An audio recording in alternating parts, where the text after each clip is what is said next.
Hello, good morning दोस्तों। पहचान academy में आप सभी का हार्दिक स्वागत है।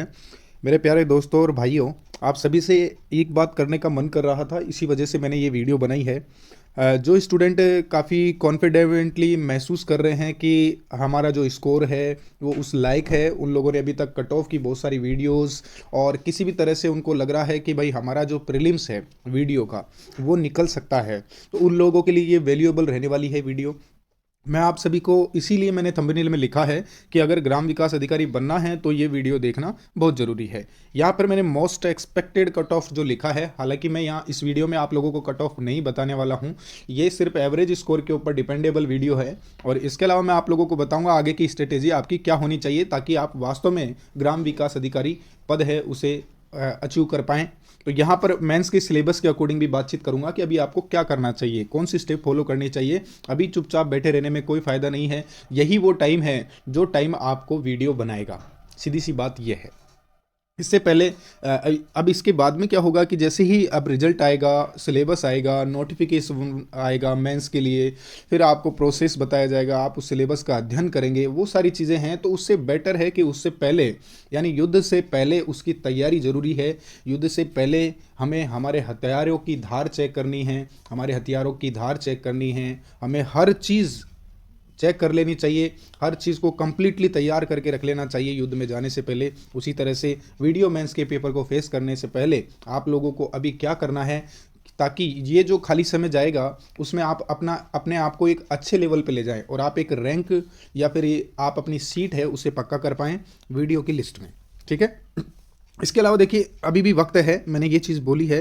क्यों? क्योंकि सबसे बड़ी मिस्टेक स्टूडेंट से यही होती है, इसी जगह होती है कि वो क्या करता है, प्री एग्ज़ाम देने के उपरांत फिर वो मेंस के बारे में नहीं सोच पाता है।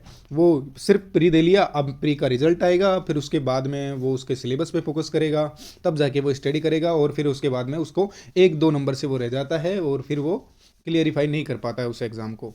तो ऐसा आपके साथ ना हो, इस वजह से अभी भी वक्त है और गुड टाइम है, अच्छा वक्त है जो आपकी प्रिपरेशन को बेहतर बनाएगा।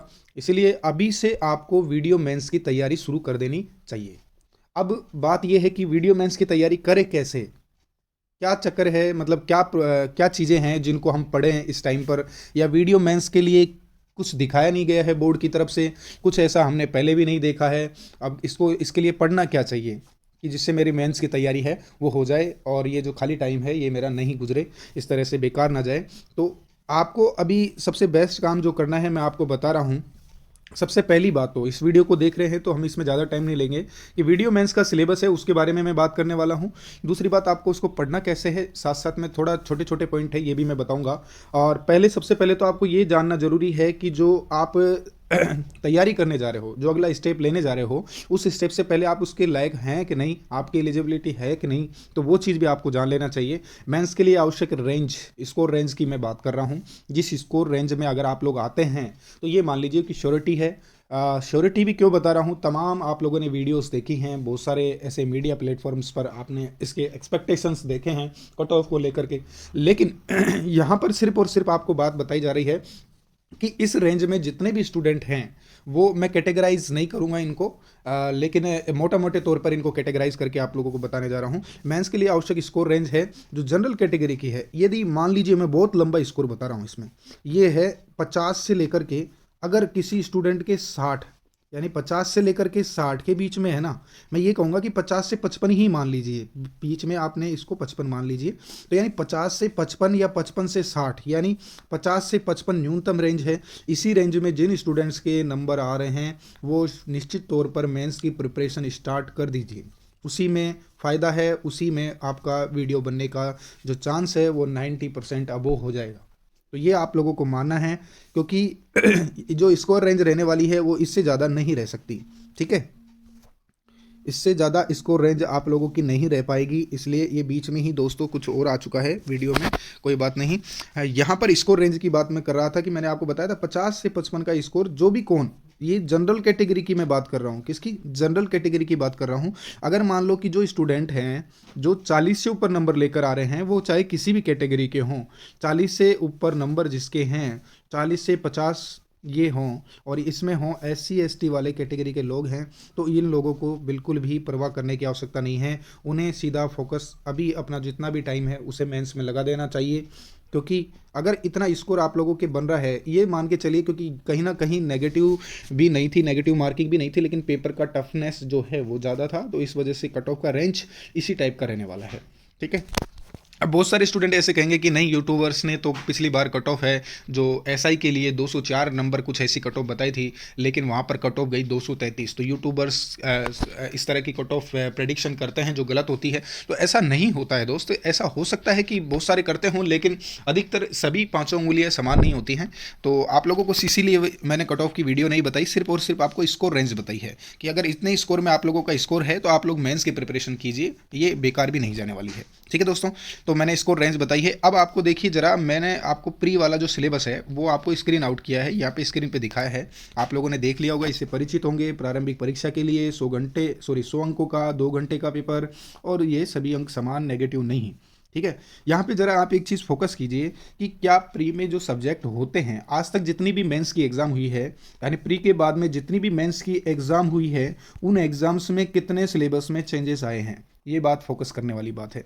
तो मेंस में कुछ भी चेंजेस ज़्यादा देखने को नहीं मिलता है, सिर्फ और सिर्फ टॉपिक्स बढ़ते हैं, ये बात मानने वाली बात है, लेकिन सब्जेक्ट तो वही रहते हैं, सब्जेक्ट तो वही रहते हैं। आप चाहे किसी भी प्रकार की एग्ज़ाम दे लो, कुछ भी कर लो, उसमें एक सब्जेक्ट घट जाता है, बढ़ जाता है, लेकिन अगर मान लो जो पर्टिकुलर कोई भी एग्ज़ाम है, उस एग्ज़ाम में प्री में जो सब्जेक्ट दे रखे हैं वही सब्जेक्ट मेंस में पूछे जाते हैं।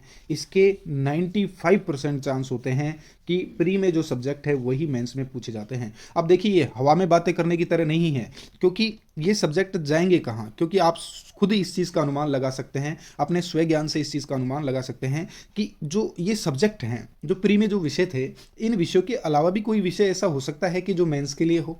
तो देखिए ज़रा, क्योंकि वीडियो की पोस्ट है और अकॉर्डिंगली मतलब प्रीवियस ईयर में जो वीडियो के एग्जाम हुए हैं वहाँ से भी आप अनुमान लगा सकते हैं। और जब तक आप लोग अनुमान नहीं लगाएंगे, प्रेडिक्शन स्वयं प्रेडिक्शन नहीं करेंगे, तब तक आप लोग यूट्यूबर्स के जंजाल में और दुनियादारी के जंजाल में फंसेंगे और सिलेक्शन में देरी होगी। इससे बढ़िया कि आप खुद भी इसमें प्रेडिक्शन लगाएं। यहाँ पर देखिए, समसामयिक विषय, आप समझते हैं कि आजकल का जितना भी एग्जाम हो रहा है उन सभी में ट्रेंडिंग चीज़ क्या है, करंट अफेयर है। करंट अफेयर 101% पूछी जाती है, तो यहाँ पर भी करंट अफेयर का बोलबाला रहने वाला है। इसलिए मेंस के लिए आपको करंट अफेयर नहीं छोड़नी है, करंट अफेयर श्योरिटी के साथ में आपको स्टडी करनी है, ये मान लीजिए।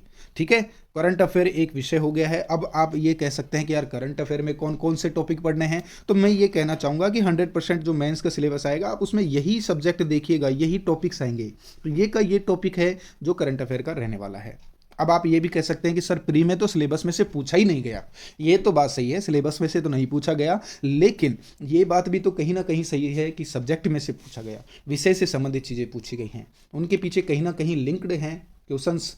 तो ये बात जाहिर सी है कि आगे भी ऐसा ही कुछ पूछने को देखने को मिल सकता है। और अगर मान लो टॉपिक्स में से पूछा जाता है तो भी अच्छी बात है, आप लोग सिलेबस के अकॉर्डिंग तो स्टडी करेंगे ही।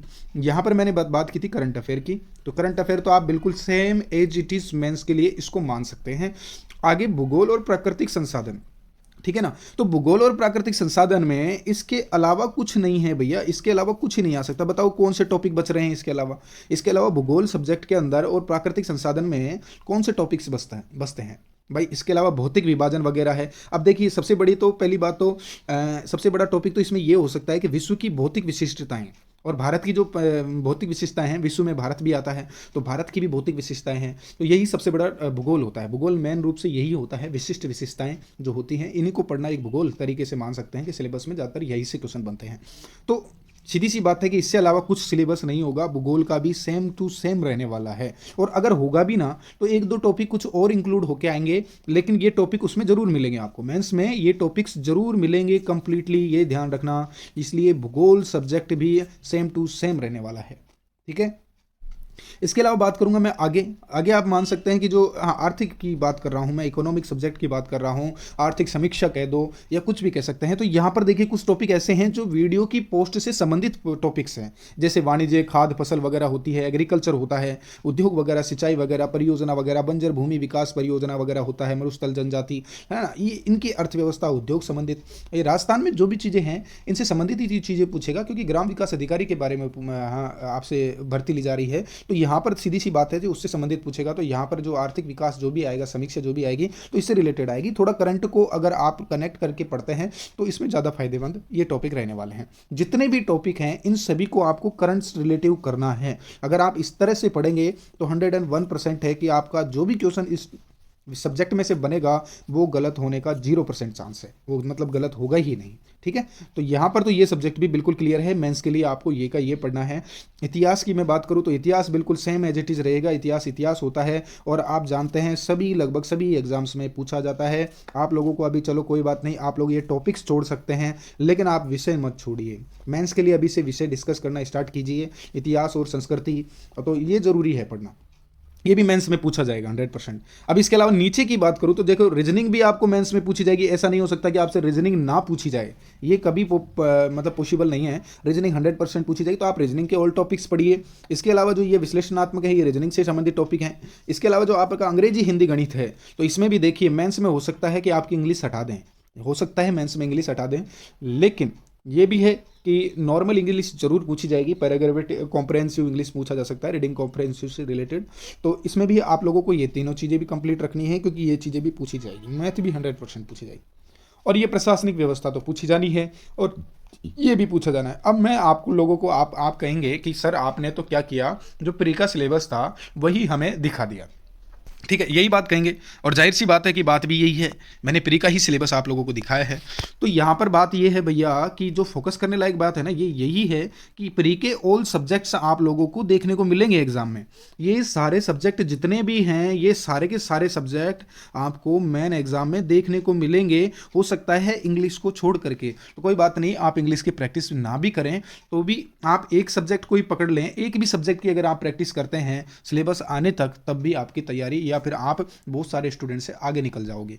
ठीक है ना, तो ये चीज़ जरूरी है। ये सारे टॉपिक्स ये सब कुछ सेम टू सेम रहने वाला है मेरे अनुसार। तो ये मान लीजिए कि 99% है जो मेंस का सिलेबस है वो लगभग यही रहेगा, सेम टू सेम रहेगा, इससे कोई डिफरेंट नहीं आने वाला है। अगर डिफरेंट आएगा तो कुछ टॉपिक्स में आ सकता है, अदरवाइज सब्जेक्ट जो है वो यही रहने वाले हैं। ठीक है दोस्तों, तो ये है मेंस की। और अभी आप लोगों को बैठना नहीं है। बहुत सारे लोग खुशी मना रहे हैं कि यार मेरे तो 67 बैठ रहे हैं, मेरे 75 बैठ रहे हैं, मेरे 89 बैठ रहे हैं, मेरे आउट ऑफ 100 बैठ रहे हैं। तो ऐसा नहीं, आप लोग मना लीजिए, कोई बात नहीं। ये हर्ष का त्यौहार जब ही मनाइएगा जब प्रॉपर सिलेक्शन आप लोगों को मिल जाए। तो इसके लिए मेंस के लिए क्वालिफाई करना जरूरी है। अब मेंस के लिए अभी से आपको प्रिपरेशन करना ज़्यादा जरूरी है और इसके लिए मैंने आप लोगों को बता दिया है कि ये सब्जेक्ट आप लोग तैयार करके रखिए और ये 100% है। ये आप लोग मेरी वीडियो ना भी देखें लेकिन अपने आप से ये सवाल जरूर पूछिए कि सर मेंस में क्या पूछा जा सकता है। तो मेंस में क्या पूछा जा सकता है, आपके अंदर खुद के अंदर ये जवाब आपको मिलेगा देखने को कि मेंस में क्या पूछेगा। यार मेंस में वही चीज़ पूछेगा जो प्री में पूछी है। क्यों, अगर प्री में नहीं पूछी है वो चीज़ नहीं पूछता है तो वो सब्जेक्ट तो पूछेगा ना। तो उस सब्जेक्ट से रिगार्डिंग कौन कौन से टॉपिक हो सकते हैं, वो जो वीडियो से रिलेटेड हैं या प्रीवियस ईयर में क्या था, तो उस तरीके से आप लिंक्ड करेंगे तो आप लोगों को जवाब मिल जाएगा कि मेंस में क्या पूछा जाने वाला है। ठीक है, तो ये मैं आप लोगों को जगाने के लिए, जागरूक करने के लिए मैंने ये वीडियो बनाई है। और अगर आपको इसी तरह का ट्रू मोटिवेशन और एक तरह का एक मतलब एक बूस्ट चाहिए तो इस तरह से आप हमारे चैनल को सब्सक्राइब कर सकते हैं, वीडियो को शेयर कर सकते हैं, है ना। और मिलते हैं नेक्स्ट वीडियो में, जब तक के लिए नमस्कार, bye bye, best of luck and good luck.